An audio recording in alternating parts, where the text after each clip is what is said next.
Alexis Moncayo y Licenia Espinel comparten un diálogo con el invitado.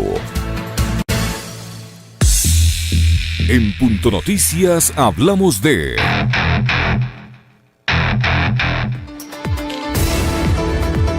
La Corte Constitucional dispuso que el Instituto Ecuatoriano de Seguridad Social, en coordinación con el Ministerio de Salud Pública y la Autoridad Rectora del Sistema Nacional de Contratación Pública, CERCOP, expidan normas y adopten las políticas pertinentes para el abastecimiento de antirretrovirales en el Sistema Nacional de Salud en un plazo de 3 meses. En la sentencia, la Corte también ordenó que el IES y el Ministerio de Salud, en un plazo de 15 días, desarrollen una campaña de difusión de las medidas de contingencia a implementarse, así como el aprovisionamiento de atenciones médicas y entrega de antirretrovirales a los pacientes portadores de VIH registrados en el sistema de salud pública, considerando la emergencia sanitaria por la pandemia COVID-19.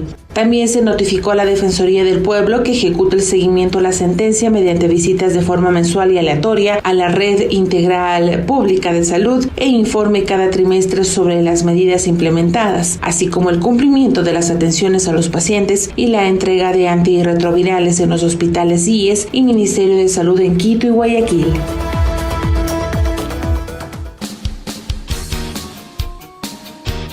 Con 16 minutos, saludamos en Punto Noticias, primera emisión, a Freddy Carrión, defensor del pueblo. Defensor, buenos días, bienvenido. Le saluda Licenia Espinel, me acompaña Alexis Moncayo. Queremos comenzar este diálogo con su reacción respecto a unas declaraciones sin duda polémicas que formuló el secretario de Gabinete, Juan Sebastián Roldán, respecto a los contagios de coronavirus en el país. Este tipo de declaraciones, con todo respeto al funcionario, ligeras, generan reacción en la ciudadanía y confusión, y pueden provocar incluso que la gente se distraiga, que se olvide de tener las precauciones del caso, pues se escucha desde las máximas autoridades este tipo de declaraciones. ¿Qué opinión le merece, defensor? Buenos días. Buenos días, Licenia. Las palabras del secretario del gabinete del presidente de la República son completamente improcedentes, por decirlo menos. Lo digo esto porque esto no es un proceso natural. No necesitamos una explicación de que nos digan que todas las personas que vivimos en Quito o en el país, en las distintas ciudades también del país, nos vamos a contagiar. Aquí el punto está en qué es lo que tenemos que hacer para evitar el contagio y el colapso de los servicios públicos de salud. Esa es la tarea fundamental de un gobierno que a través del COE nacional no ha tomado las decisiones necesarias para proteger la vida y la salud de la población. Llegar con una explicación de que todos nos vamos a contagiar y que depende la carga viral, el hecho de que una persona fallezca o no, son declaraciones que no se compaginan con lo que está viviendo el país, con lo que está viviendo Quito, que tenemos que nos hemos convertido, Quito y Pichincha, ya en el epicentro del COVID. ¿Qué sucedió? ¿Qué ha pasado con 3 meses que estuvimos en confinamiento, en aislamiento preventivo obligatorio, en donde los números permitían ver que se estaba conteniendo a la pandemia y de esa manera evitar el colapso de los servicios públicos de salud? ¿Para qué sirvió aquello si en menos de un mes Quito se convirtió, en el epicentro de la pandemia, indudablemente con el colapso en los servicios públicos, que eso es la mayor preocupación, porque lamentablemente no existe posibilidad de que se atienda a la ciudadanía cuando tenga un problema de contagio del COVID-19? El problema, muy buenos días, es que el gobierno, a ratos como que se ha encargado de mostrarnos una realidad totalmente distinta a la que hemos vivido. Pasó con Guayaquil, por ejemplo, que el resto de ecuatorianos tuvimos que conocer lo que sucedía en las calles, en las casas y en las afueras de los hospitales en Guayaquil por medios internacionales. Es ahí cuando reaccionó el gobierno. Resulta que ahora que estamos atravesando en Quito y Pichincha por la misma situación, salen con este tipo de declaraciones que, como decíamos en el comentario con Licenia, pueden resultar irresponsables porque es enviar el mensaje no adecuado a una ciudadanía que lo que necesita en este momento es cada vez más cuidarse y tomar acciones preventivas para evitar los contagios. Entonces, desde la Defensoría ustedes han enviado, han emitido una serie de documentos, de exhortos, pero que no han recibido mayor atención, doctor. Entonces, ¿qué hacemos cuando un ministro de Salud dice que la situación no es crítica y que no hagamos drama en la capital y en Pichincha? Lamentablemente es un gobierno nacional en donde primero no hemos tenido una información pública veraz y contextualizada. No olvidemos, Alexis, lo que mencionaba un propio presidente de la República de que ahora ha autorizado, cuando estábamos en medio de la pandemia, que ha autorizado para que la información sea pública, para que entreguemos toda la información. No, no se puede autorizar a que se entregue la información porque una información que pide un Estado o que realiza un Estado es pública, por lo que establece la Ley de Transparencia y Acceso a la Información Pública. Este es el primer punto. El otro de los problemas que hemos tenido en esta pandemia es que un gobierno no ha destinado el presupuesto necesario para hacer pruebas. Si no tenemos pruebas, ya llevamos cerca de más de 120 días y estamos por las 250,000 pruebas aproximadamente. Eso es un número completamente insuficiente frente a la realidad del problema que hemos venido insistiéndole desde el primer día. Pruebas para poder llegar a determinar el número de contagios y sobre todo generar estos cercos epidemiológicos. Pero vea usted que el mismo ministro de Salud, perdón que le interrumpa, doctor, porque me parece que es pertinente contextualizar lo que acaba de decir, porque esa es la recomendación que desde organismos como la OMS o la OEPS han dicho a los estados. Tienen que practicar la mayor cantidad de pruebas a la población para establecer los cercos epidemiológicos y poder hacer vigilancia sanitaria. Pero resulta que el ministro de Salud, el señor Ceballos, va a la Comisión de Fiscalización hace unos días atrás en la Asamblea y dice que ya no es necesario hacer pruebas. Entonces, o sea, el mensaje que le envían a la gente es absolutamente irracional. Completamente, Alexis, irracional e irresponsable, porque lo que nos están diciendo a todo el mundo es, vean, contágiense. Ya no hay nada más que hacer. Aquí ya no se trata de hacer pruebas, sino que todo el mundo se contagie y se cuide como pueda. Esos son mensajes que no puede caber de parte de un gobierno que debe ser responsable con la salud y con la vida de la población. Hay muchas personas contagiadas que obviamente al acceder al servicio público de salud simple y llanamente no tienen cupo. Llegar a manifestar un ministro de salud que en las unidades de cuidados intensivos hay que hacer listas de espera, eso demuestra una irresponsabilidad con la gente, con los derechos, pero sobre todo con la vida de la población, porque en las unidades de cuidados intensivos no podemos hacer espera. Se entiende que a esas unidades va gente que requiere de atención inmediata, situación que no se está dando actualmente en el colapso del sistema de salud, que es responsabilidad de un Estado. Para evitar el colapso, la OMS, como usted citó, Alexis, y la mayoría de los científicos lo primero que aconsejan es que para pasar del semáforo verde al semáforo rojo, como se estableció en el país, primero se tiene que tener contenida la pandemia para que no existan estos picos que lo estamos viviendo en Quito y de esa manera el sistema de salud pueda responder. No se hizo absolutamente nada de eso. Nos lanzamos al semáforo rojo cuando todo mundo, la mayoría, o yo diría los científicos expertos en el tema, aconsejaban que aún no es tiempo para lanzarnos al semáforo amarillo. Y miren las consecuencias. En estos momentos... La falta de decisión política, doctor, la falta de decisión política, como en otros países, hubo presidentes, mandatarios que tomaron la decisión de declarar como de utilidad pública los hospitales, las casas de salud privadas. Acá cuando hemos tenido ciudades colapsadas como Guayaquil y como está ocurriendo ahora con Quito, parece que esto como que les incomoda. Hay un pedido de que se pueda viabilizar esto, pero el gobierno no toma la decisión para descongestionar el sistema público. Alexis, nosotros solicitamos al presidente de la República, como estábamos en estado de excepción, como lo estamos ahora, que determine dos situaciones dentro del estado de excepción. El primero, declarar de servicio público a los hoteles para poder dar acogida a los ecuatorianos que venían en el extranjero y poder tenerlos controlados por efectos de la pandemia. El segundo elemento, porque ya teníamos denuncias de los servicios privados, de casas y hospitales de salud privados que estaban cobrando fuertes sumas, costos demasiado excesivos. Tenemos una serie de denuncias en Guayaquil, principalmente en Quito, con la Clínica Internacional Hospital de los Valles, con facturas de $70,000 por la atención de una persona con COVID. E inclusive llegamos al evento de tener como prenda, de mantener como prenda al cadáver de una persona fallecida hasta que se cancele la cuenta. Eso es lo que se ha permitido por no haber declarado de servicio público, la atención en hospitales y clínicas privadas. Tomemos el ejemplo de lo que usted mencionaba, del Perú. El propio presidente de la República amenazó con expropiar, ya no solo declarar de servicio público la atención en hospitales y clínicas privadas, sino en expropiar a las clínicas privadas si no daban una atención sin sujetarla a un costo mucho más o mucho menos excesivo como el que actualmente pretenden algunas clínicas y hospitales privados. Por terapia intensiva, en las unidades de cuidados intensivos, por día es de 700.000 a 1.500 dólares por día.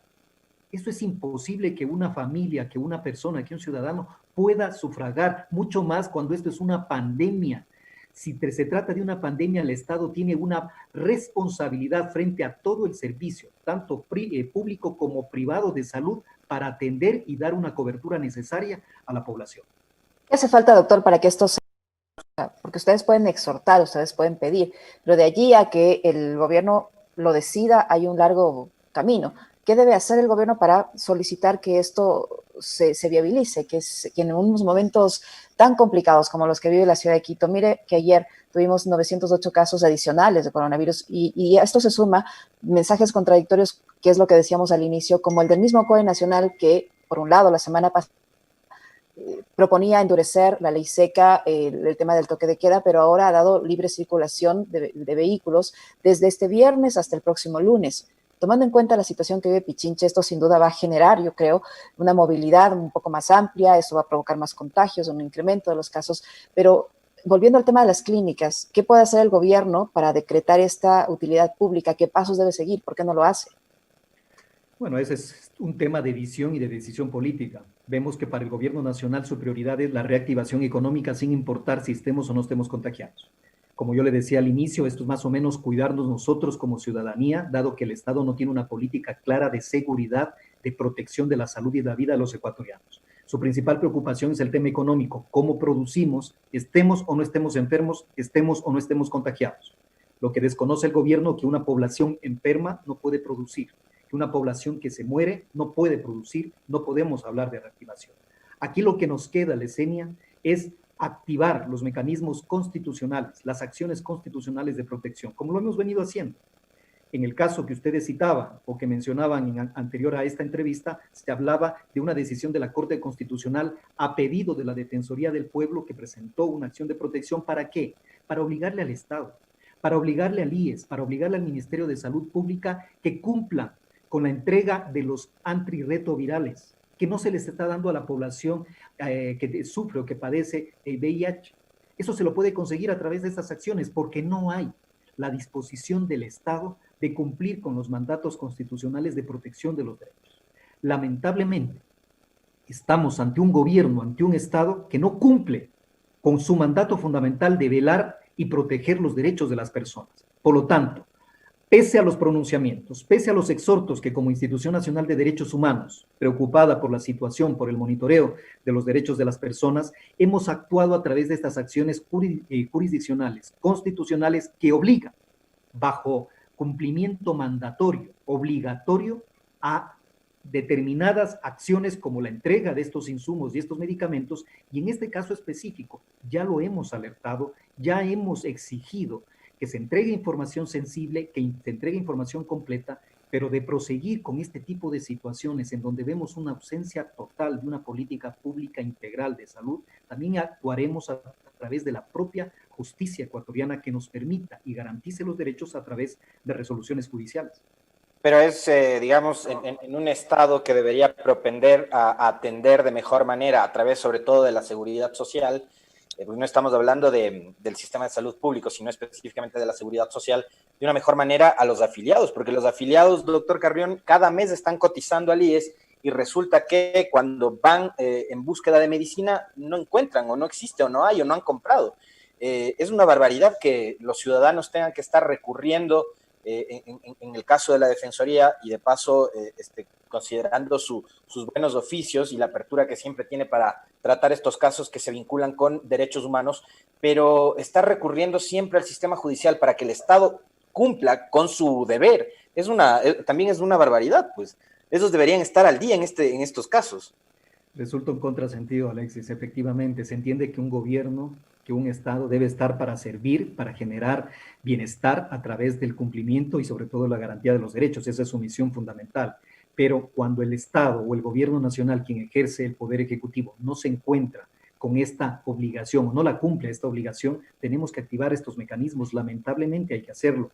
pero aquí el punto fundamental es cómo garantizamos estos derechos. Tomemos en cuenta que tenemos en estos momentos un problema no solamente de una crisis económica, de una crisis sanitaria, sino es un problema estructural. Instituciones políticas, instituciones públicas que no están cumpliendo con su mandato. Por el otro lado, una corrupción campante que está minando los resortes, la base estructural misma de la democracia. Todo eso sin una debida sanción. Corrupción más impunidad está socavando los principios de la democracia. Frente a eso, es imperativo que al menos a través de esas acciones podamos generar algún tipo de decisión política de parte del Estado, dado que no lo está haciendo. Porque aquí el problema fundamental es, se le dice, señor Estado, señor gobierno, estos son los problemas que atraviesa la población. Y hacemos caso omiso. Tenemos una visión completamente distinta de lo que está pasando en la realidad. De lo que le afecta a la gente, el gobierno está por otro lado.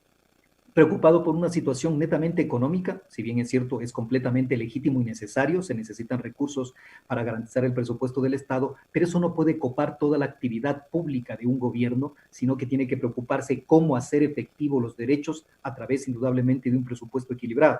Pero si solo nos quedamos con el presupuesto, con la renegociación de los bonos, de los tenedores de bonos, y por el otro lado vemos a la gente que no tiene medicinas, que tenemos que recurrir a la justicia para obligarle al Estado a que cumpla con una disposición constitucional, indudablemente vemos que hay una crisis del Estado en donde las instituciones públicas encargadas de prestar determinados servicios no lo están haciendo, se está afectando los derechos, la dignidad del ser humano, que de acuerdo a la Constitución y a los instrumentos que el Estado ha ratificado, tiene la obligación de proteger y de velar. Si no lo hace el Estado, pues lo obligaremos a hacer a través de las acciones constitucionales que interpondremos. Doctor Carrión, otras de las preocupaciones que surgen a raíz de esta crisis sanitaria es obviamente la económica, los altos niveles de desigualdad y también los cobros excesivos en otros servicios que son absolutamente necesarios, como los servicios básicos de electricidad, agua potable, y ahora a esto se suma el tema de la educación. Hay centenares de denuncias en redes sociales sobre los cobros de las pensiones de los establecimientos educativos pese a la vigencia de la ley humanitaria. Los costos de estas pensiones no se han reducido pese a la situación económica y que vive el país. Ante esta realidad, ¿qué puede hacer la Defensoría del Pueblo para defender los derechos de estas personas, el acceso a la educación, que se ve sin duda mermado por esta situación económica que atraviesan los padres de familia? Es muy difícil la situación del sistema educativo. Efectivamente, por un lado tenemos las pensiones que se mantienen en los mismos niveles, pese a que es ya la modalidad virtual, no estamos en una modalidad presencial y mantenemos los mismos costos. Hay un desconocimiento, entre comillas, yo lo pondría como un desconocimiento de los directivos de las instituciones privadas de educación, de que desconocen, entre comillas, como digo, la realidad del país, de que muchas personas... Pero el problema, mi doctor, es allí, perdón que le interrumpa, el problema allí es que están avalados de cierta manera por el propio Ministerio de Educación. Porque cuando usted reclama, ellos se amparan en que el Ministerio de Educación les permite hacer lo que están haciendo. Efectivamente, de acuerdo a una visión o a una expresión o declaración que hizo la señora ministra de Educación, manifestaba de que ellos solamente regulaban o ponían los parámetros generales sobre los cuales se deberían desarrollar todo el sistema educativo a nivel privado. Pero eso es nada más alejado a la realidad por una sencilla razón. En estos momentos se ha establecido de que existirá un 35% de descuento para la modalidad virtual. Eso se tiene que cumplir. Adicionalmente de que no se pueden aumentar las pensiones en este año. Frente a eso, efectivamente tenemos registros de denuncias de muchas instituciones educativas privadas de que están cobrando lo mismo, sea virtual o presencial, que inclusive están abriendo la posibilidad de la educación presencial. Frente a eso, simple y llanamente, para todos es la ley. No existen instituciones privadas que puedan estar sobre la ley y en eso sí nos vamos a encargar de cumplirlo. ¿A través de qué? De las propias acciones, porque esa es nuestra forma de actuar como Institución Nacional de Derechos Humanos y exigir al sistema de justicia que ampare los derechos cuando obviamente hay una ausencia de una autoridad de control política que debería tomar este tipo de decisiones. Lo que decía Alexis es cierto. No deberíamos estar recurriendo a la justicia por cada conflicto que se presente, porque tendríamos que tener una política clara respecto de lo que es educación, respecto de lo que es salud, respecto de lo que es seguridad social, respecto de lo que es seguridad. Pero si no existe esta política clara, pues tendremos que hacerlo a través de estos mecanismos constitucionales para reorientar y corregir estas disfunciones o problemas que se están presentando. Claro, es entendible, muchos colegios o escuelas privados piensan que pueden hacer lo que creen, que pueden imponer los costos que creen a costa, obviamente, del bolsillo de las familias ecuatorianas. Sobre el tema del cumplimiento que debería haber, que es una obligación, doctor Carrión, yo quisiera preguntarle, Licenia y amigos, al defensor del pueblo con quien estamos conversando en esta mañana, si le han llegado casos o denuncias de ex trabajadores del sector público que han sido despedidos y que no han podido cobrar todavía sus liquidaciones, y cuál es el seguimiento que está haciendo su institución, doctor Carrión, para que el Estado cumpla con las obligaciones que tiene contra los miles de trabajadores que han sido despedidos del sector público en estos meses. Sí, tenemos algunas, específicamente de las 8 empresas que fueron liquidadas y adicionalmente de las 2 instituciones públicas también que han pasado en proceso de liquidación, pese a que Inmobiliar se ha generado ya otro proceso de reactivación y será una secretaría adscrita a la Presidencia de la República. Pero en el resto de las instituciones o empresas estamos haciendo de cerca la investigación sobre el pago de las remuneraciones. Había un retraso a los funcionarios de Correos del Ecuador que se ha cancelado. Todavía existen 1 o 2 meses todavía pendientes de las remuneraciones, en el caso de TAME igual y Ferrocarriles, que han cubierto las remuneraciones al menos del mes de mayo y del mes de junio, si bien existe todavía un retraso de 30 y de 60 días, pero al menos se han cubierto las remuneraciones que venían retrasadas de más de 3 meses. Eso por un lado. Pero por el otro lado también nuestra mayor preocupación está en los procesos de liquidación, que estos tienen que estar ajustados a la ley. Si bien la Defensoría del Pueblo no puede indicarle al gobierno dentro de su política de administración qué instituciones pueden o no pueden cerrarse, pero lo que sí estamos, y sobre la base de eso se han presentado ya acciones de protección o acciones de inconstitucionalidad, en la Corte, referente al proceso de liquidación en donde la Defensoría del Pueblo está apoyando dichas iniciativas con una sencilla razón. Correos del Ecuador, TAME, Ferrocarriles del Ecuador, son empresas que de una otra manera se constituyen en emblemáticas por un lado. Por el otro lado, más allá del sistema, más allá de la generación de lucro, prestan un servicio. En el caso de Ferrocarriles, turístico. En el caso de Correos del Ecuador, incluso tiene el servicio postal universal. Y en el caso de TAME, daba servicio de conectividad a regiones en donde la empresa privada no lo va a hacer, y si lo hace, será un costo muy alto.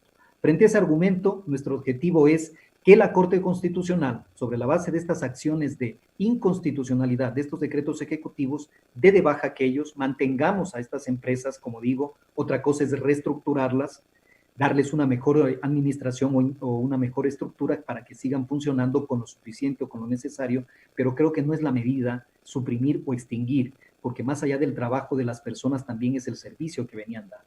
Esto se traslada con el resto de personas, con el resto de funcionarios públicos, en donde nuestra observancia y vigilancia está a que se cumpla con los procedimientos legales establecidos en los procesos de liquidación, ya que no podemos evitar el cierre, al menos garantizar que la liquidación de los empleados y funcionarios públicos sea conforme a la ley en tiempo y en forma, que es importante, no solamente decir cuando venda los activos de cada una de las empresas, cancelaré las liquidaciones. Eso no cabe en un Estado de Derecho. Doctor Carrión, también se están vulnerando derechos de las personas, de los ciudadanos, de los ecuatorianos a través de los gobiernos autónomos descentralizados, los municipios, porque el Estado no les paga.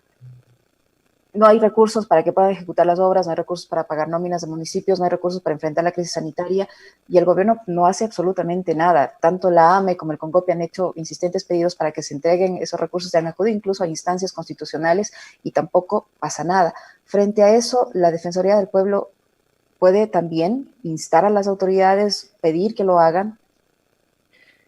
Licenia, esta es una obligación constitucional. El entregar los fondos a los municipios, a los gobiernos autónomos descentralizados, ni siquiera debería partir de un exhorto, un pronunciamiento de la institución de derechos humanos, ni de ninguna institución, porque es una obligación del Estado. Si no se entrega y se provee los recursos, ¿cómo funcionan los gobiernos autónomos descentralizados que efectivamente no solo proveen de servicios públicos, sino que tienen personal contratado que deben responder con sus sueldos y remuneraciones? Esto es una lógica, esto es una cadena. Si el Estado no entrega, los gobiernos no pueden cumplir y obviamente termina siendo afectada la ciudadanía y el personal contratado o que trabaja en los gobiernos autónomos descentralizados. Frente a eso, el gobierno se ha escudado en una situación de que no hay dinero, de que no hay plata, y que por lo tanto no solamente a los funcionarios públicos sueldos retrasados, sino que adicionalmente... Pero al mismo tiempo se sobreendeuda, doctor, y la pregunta es ¿a dónde va esa plata? Es que ¿O a dónde ha ido esa plata? Ese es el mayor punto en donde, por ejemplo, es obligación del Estado y del gobierno nacional determinar cuál ha sido el proceso de renegociación de los bonos, hacia dónde ha ido todo el dinero que supuestamente se encuentra presupuestado, que si bien ha habido ligeras o bajas en el presupuesto por los problemas del petróleo, pero eso no puede condicionar de que existan atrasos en el sector público, de no recursos para los gobiernos autónomos descentralizados, y ese dinero, ¿dónde está yendo? Exactamente, ahí compagino con su pregunta, y es necesario, eso sí lo podemos hacer, las debidas explicaciones, la entrega de la información pública que tiene el Estado y el gobierno respecto a todo el proceso de renegociación de la deuda, pero adicionalmente, sobre la base de un presupuesto aprobado por la Asamblea Nacional, dónde se encuentra ese dinero y cómo se lo está distribuyendo o entregando. Porque vemos claramente que por cualquier lado existen cierre de empresas, cierre de servicios, cierre de proyectos sociales, no existen dinero para los funcionarios públicos, para los gobiernos autónomos descentralizados, no hay ningún tipo de obra. Entonces, ¿dónde se encuentra el dinero? A tal punto que no está llegando a la ciudadanía ni a las instituciones que tienen la obligación, que tienen el derecho además de recibir las asignaciones presupuestarias previstas en el presupuesto. No sé si tiene, Licenia, alguna otra inquietud para el señor defensor del pueblo. Yo solo quiero hacerle conocer al defensor del pueblo la respuesta que nos han dado nuestros amigos oyentes y quienes nos siguen a través de redes sociales a la interrogante que les planteamos para este diálogo. Existe ligereza en algunas autoridades nacionales respecto al manejo de la crisis sanitaria y, por supuesto, la respuesta es contundente, doctor Carrión. Un 89% considera que sí frente a un 11% que opina que no. Es así, esa es la percepción de la ciudadanía respecto al comportamiento de las autoridades nacionales sobre la crisis sanitaria.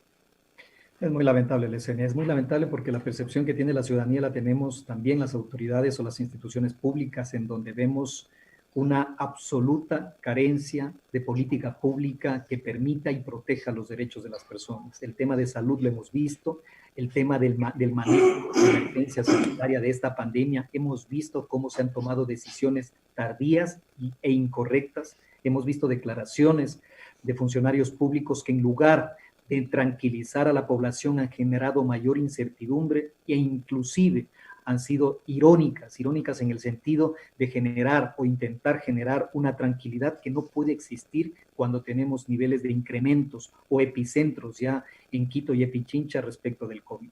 Todo eso indudablemente que preocupa mucho porque la autoridad es la que debería señalarnos el camino, decirnos con absoluta transparencia cuáles van a ser las acciones que van a conducir a garantizar seguridad, salud y la vida, sobre todo, de nuestra población, y vemos que están por otra línea, que lo que más le preocupa es lo económico, que lo que más preocupa es la reactivación económica y no la salud ni la vida de la gente. Una última pregunta de sí o no. ¿Todavía ha recibido amenazas por hacer estos seguimientos, doctor? ¿O ya le han bajado las amenazas? Siempre hay una que otra amenaza que se van por redes sociales, tratamos de no hacerle o no ponerle mucha atención, pero sí, pero todavía existen, como digo, una que otra amenaza tratando de limitar nuestro trabajo. Muchísimas gracias al doctor Freddy Carrión, defensor del pueblo, con quien hemos abordado varios temas relacionados con la dotación de medicinas en el sistema de seguridad social, así como el manejo de la pandemia, Licenia. Muchísimas gracias, defensor. Gracias, Alexis. Un fuerte abrazo, Licenia. Somos generadores de información. Punto Noticias.